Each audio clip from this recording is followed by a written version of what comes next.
Welcome to Cash Chats with me, Andy Webb from BeCleverWithYourCash.com. This is the podcast to help you make the most of your money. I'll be sharing with you a brand new bank switching deal from Santander. I'll be taking you through some urgent actions that you need to take right now in terms of checking your Experian credit report. I'll be asking, with the TV license fee about to increase in April, should you be cancelling it? Plus, since it's Debt Awareness Week, I'm going to take you through some top tips on how to clear any credit card debts. All of that and my deals of the week. So make sure you stay tuned for all of that in this episode. So first of all, I want to talk about something that's happening with your credit reports. You probably know already there are 3 different credit reference agencies, Experian, Equifax, and TransUnion, who all produce separate credit reports and credit files, and then from that, credit scores as well. Now, a lot of the time, they're going to have the same information on them, but there will be times when certain products you have, whether it's from mobile phones to current accounts to mortgages, don't necessarily report to all 3 of them. They might only report to 1 of them or 2 of them. Now, it's less and less this happens, but it is something that is out there. And that means the information can be different on all of them, obviously. And that means when you apply for a product, you don't know which of those credit reference agencies, the lender, the bank, the company, whoever it is, are going to go to see whether they should be lending to you. So that's quite frustrating. And that basically means you need to be keeping an eye on all 3 of those different credit reports to make sure they're all accurate. You can't do much about if someone doesn't report to that particular company, but you can make sure that the information is correct. There aren't any errors like old addresses, people you used to be having joint accounts with, ex-partners maybe that you no longer do, but you're still financially connected, or perhaps there are accounts you don't even know that you've got because you didn't open them. Someone might have fraudulently opened them in your name. It'd be on your credit report, but maybe not something you have. So lots of really important reasons to check all 3 of those credit reports. Now, that has been, up until now, very, very easy to do. TransUnion, you can go to its own company, Credit Karma, and you can get your free credit report, see all the information there.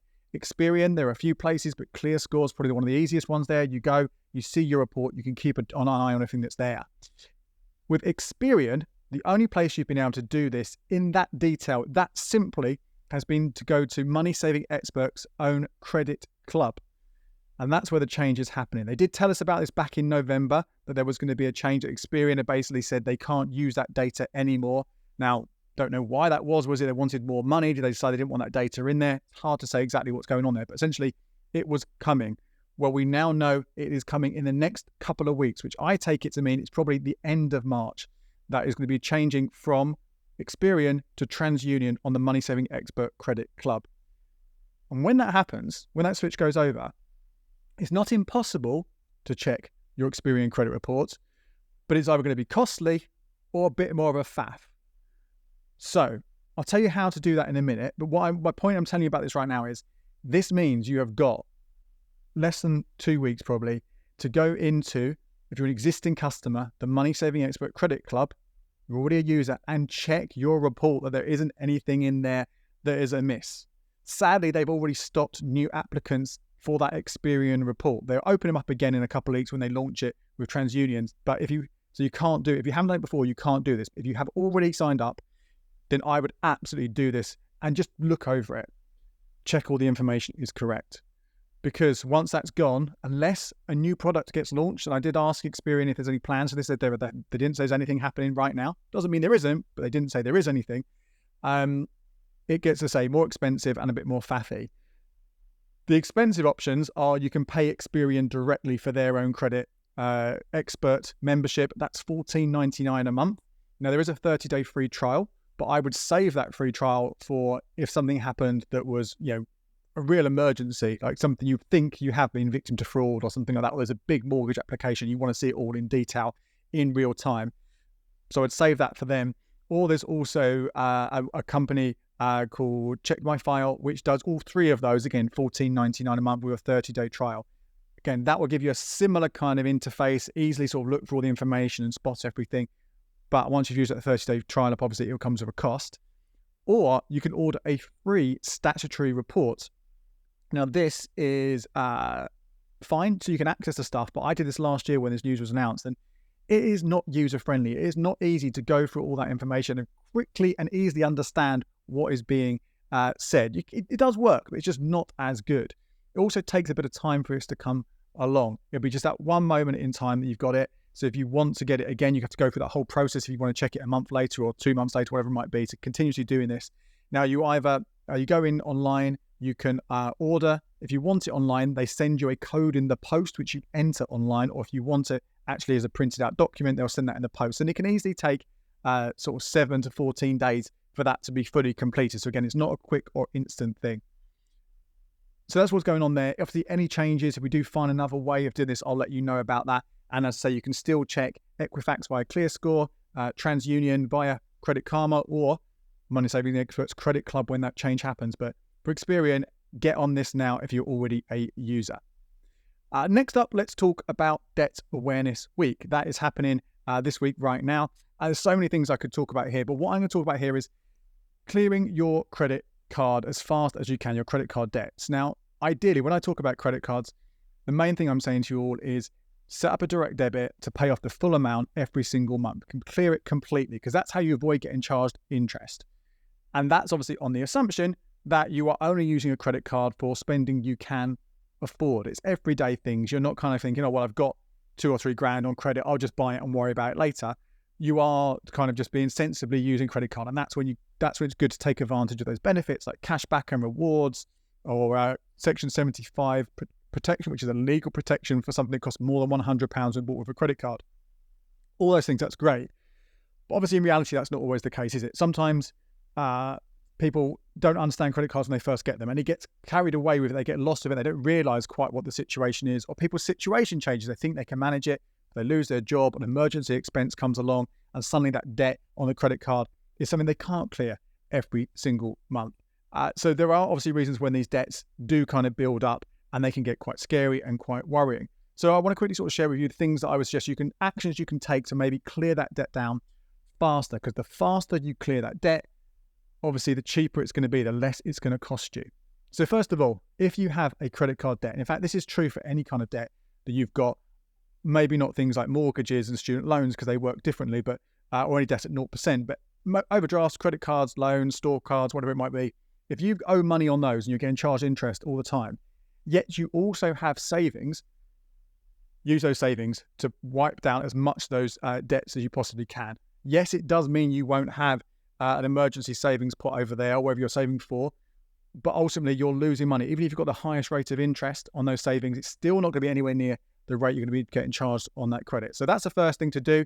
See if you can clear that debt. And if then an emergency comes along later on and you don't have the savings to pay for it, then maybe you need to borrow it again for that. Again, if that then maybe doesn't happen, then you aren't borrowing and you're not getting charged any interest in that in-between time. First thing to do. Now with credit cards, getting specifically here, if you still have some debts after using your savings, is to look if you can transfer it to a 0% balance transfer credit card. This effectively is where you open up a new credit card, a specific balance transfer credit card, and a specific one that is at 0% interest. And if you are accepted for this, remember, do an eligibility search first of all before you apply for any credit card. That'll give you a sense of how likely it is you're going to be accepted for this card. You open this card up and you can transfer over some debts from existing cards, multiple cards often, up to the new credit limit on that new balance transfer credit card. Now that means when you move that money over, it will go from 25, 30%, whatever it is you're paying on interest right now, to 0% for a set amount of time. And that means that rather than you paying back the money you owe plus interest every single month, you are just going to be paying off the money you owe. And again, that's going to mean you clear it much, much, much faster. It will save you some money.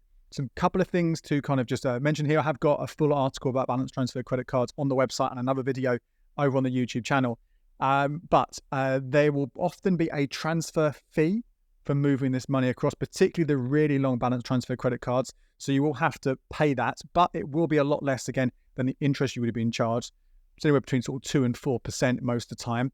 And also the length of time obviously does change. There are some, if you don't need a really, really long time, 2+ years, you might be able to happy with a year and a half. Then there are some cards out there which don't charge a transfer fee. So they could work out better for you, but you need to calculate how long it might take you for that debt to be moved across. Now, again, you might be able to get these cards. You might be able to get cards to cover all your credit card debts. So you might still be left with some debts after that. And there might be debts beyond the credit card as well. And you need to do a few things here. you need to prioritize those debts you're returning. So you've got this credit card debt and you think it's important you get rid of that. But actually, it's more important to focus on debts which could have some big consequences. So for example, if you don't pay your mortgage or your rent payments, you could be homeless. If you don't pay your gas or electricity, they could cut you off. These are things which are essential to pay because of those consequences. If you don't pay your council tax or your TV license, then there is obviously the risk that they could go to court to pay those. If you don't pay those court fines because you can't afford them, there is the small chance you could go to jail. So again, they are priority debts and you should focus on those ones and clearing as much as you possibly can on those particular ones if you haven't already agreed repayment plans with those different people over your credit card. But it doesn't mean you should just ignore the credit card. It's really important that you at least pay the minimum every single month. If you don't pay the minimum, then you'll get hit with defaults and more penalties and more charges. So even if you are prioritizing those other debts because they should be prioritized, still make sure the minimum is being repaid. Now, if you don't have those other debts, and we're just talking about credit card debts, then you've got a couple of approaches if you've got a couple of different ones going on. In fact, this does relate to other debts as well, non-priority debts. There are a couple of approaches here. One of them is called the avalanche method. And this is where you target the most expensive debt first of all. And this makes most sense mathematically, right? Because that is the one that's charging the most interest. So therefore, you get rid of that one sooner, you get the balance down, then you will be costing you less money again in the long term. Again, what you should be doing here is making sure those other debts, you've got the minimum repayments are going into those, really important. But then you focus the bulk of your cash as much as you possibly can afford on that biggest debt. And then when that one's been cleared, you move down to the next most expensive and so on. That's avalanching. The other one is called snowballing. And this takes probably my more psychological motivating approach. And this is where you go for the smallest debt first of all. So it might not be the most expensive, but it's the smallest one. And the idea is put as much as you can into that one. Once that's gone, rather than having 5 debts, you've now got 4. And then you do the next one, rather than having 4 debts, you've got 3. And that might be a more motivating way to tackle your debts. Now, lastly, if those things aren't working and the whole debt picture is getting a little bit scary, then you can go to some debt charities for free and independent advice. You've got Step Change, Citizens Advice Bureau, National Debtline. There are a number of them. The Money Helper website, it used to be Money Advice Service, now Money Helper website has a tool where you can put your postcode in and it'll give you a list of face-to-face or phone or web chat debt advice charities that you can go to.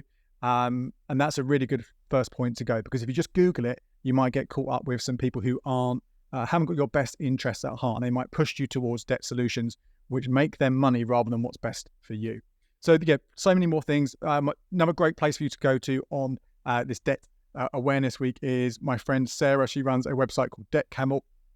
A huge resource taking through anything you might want to know, particularly if you have more sort of larger debts which you're particularly worried about. Now, if you're watching this on the YouTube channel, the next 2 sections are actually separate videos that we've already published.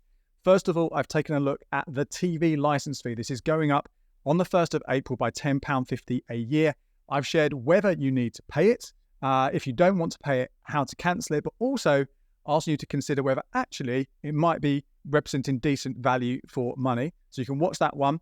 And also I've taken a look at this brand new Santander switching deal worth £185. So do check that one out with more information. Okay, we're ending things now with our deals of the week. The first one, I'm only going to tell you about this very quickly because it is not the great one, but it's worth sharing with you. It is another bank switching deal. This one is from HSBC. It's worth potentially up to 220 quid, but it is a right pain. There are so many things you have to do, not just to get the first initial £100, but then a subsequent £10 a month every month for a year, that I don't think it's worth it. But if you are interested in doing it, I have got an article with full analysis over at becleverwithyourcash.com and a video on the YouTube channel. Next up, a new deal that has just come out. This is how to get free Disney Plus for a year via Uber One. Now, Uber One is Uber's own kind of membership. You get discounts on taxis and takeaways and other bits and pieces. If you pay for the upfront annual membership at $59.99, there is now the ability to get Disney Plus for free for a year. And that is a Disney Plus standard membership, which costs $79.99. So although I'm not saying you should necessarily get Uber One for the taxi discount, it's probably not worth it, I wouldn't have thought. I will look into more detail on that and the other perks you get. But if you were going to pay $79.99 anyway for Disney Plus, or take advantage of some of the other deals and discounts which might bring that down slightly, you may as well get Uber One and get Disney Plus at the same time, so you can occasionally save with those other Uber discounts. That one has just launched. This is only for the annual thing, not the monthly payment. There is a 30-day free trial, I should say, of Uber One, but you won't get the Disney Plus with that. It's only when you've paid up front for the year. Sticking with Uber, there is currently a £20 off flights if you book them via the Uber app until the 22nd of March. Some free cinema tickets from Cinematic for a screening of a new film on the 25th of March. Still some tickets available, so it's worth having a look at that. Every month, they'll do a free screening. Sticking with movies, Cineworld are having an IMAX day on the 20th of April. You can get £3 tickets. Now, if you do that in the cinema itself, that's what you'll pay. If you do it online, there's going to be an extra, I think, like 95p charge on top. But if you want to see some big releases from the last year or so, for £3, that is a decent saving for you. A couple of big cashback site welcome bonuses to share with you. First of all, Quidco, I've got a very, very limited number. Only 100 of these are available, but exclusively with Be Clever With Your Cash. If you spend, as a new customer, spend £25 the first time you do that at one of the many retailers that are on there, you will get a £30 bonus. That's the highest offer I've ever had from Quidco. Really, really good. Again, there's only 100 of these available. Quidco have told me that when you click the link and go through, if those 100 have gone, you will see. Okay, so you aren't going to be sort of going through the process and find you aren't going to get it, okay? If that has gone and you still want Quidco, don't forget you can get a £20 bonus if you sign up for our newsletter. That one has a lower £10 spend. Meanwhile, Top Cashback. So you're already a member of Quidco, but not of Top Cashback, then this is, again, a really big offer from them. That is £20 the first time you use them with a £15 spend. Again, these links you can find over at becleverwithyourcash.com. Go to our deals section. They're all in there. Both that Quidco and Top Cashback deals end on the Sunday, the 24th of March, okay? So you haven't got long to grab those, only for new customers. Again, all the terms and conditions will be when you click through to those sites or explain how to do it, but those links will only be via becleverwithyourcash.com. Amazon has got a spring deals days starting on the 20th until the 25th. Don't know what's going to be on there just yet. Could be some decent savings. My warning, as ever, with any kind of Amazon sale, or any sale anyway, but particularly with Amazon, is don't just buy things because they're on offer. Use tools like Camel to see what the price history is. Has Amazon been selling it for less at other times in the year, in which case maybe wait and see if prices go down, but also shop around. Is anyone else selling it for the same price or less? And also, and this is probably the biggest one of all, do you actually need it? Don't just scan for stuff. Have a list beforehand of things you need and then look to see if they are reduced, because otherwise you'll end up just spending money that you think you're saving because of a discount. But if you hadn't spent it in the first place, then you'd be much better off, wouldn't you? And this is not just for Prime members, this is for all Amazon customers, but you never know. There might be some extra little perky deals they offer around with money off gift cards and things which might be worth considering. And that's pretty much. There are a few other things. Over on the site, we've got a link so you can get 2-for-1 Birra Moretti at participating pubs. And if you're someone who goes to theme parks quite a lot, the Merlin Annual Pass, there's currently on sale from Merlin. Again, there are always deals out there to save on theme park attractions and tickets. So this is really good about people who are going to, I would say, 2 or 3 of those. So do your maths beforehand to work out whether it's going to be saving you money, and also look at the different types of passes. There are often restrictions of when you can use them. So again, see what one's going to work best for you. But again, could be a good money saver for you with Easter holidays coming up and obviously in the summer as well. Lots of deals this week, lots of content in the pod this week. I hope you found it all useful. More information about everything, becleverwithyourcash.com. My name's Andy Webb. Thank you so much for listening. I'll see you again soon.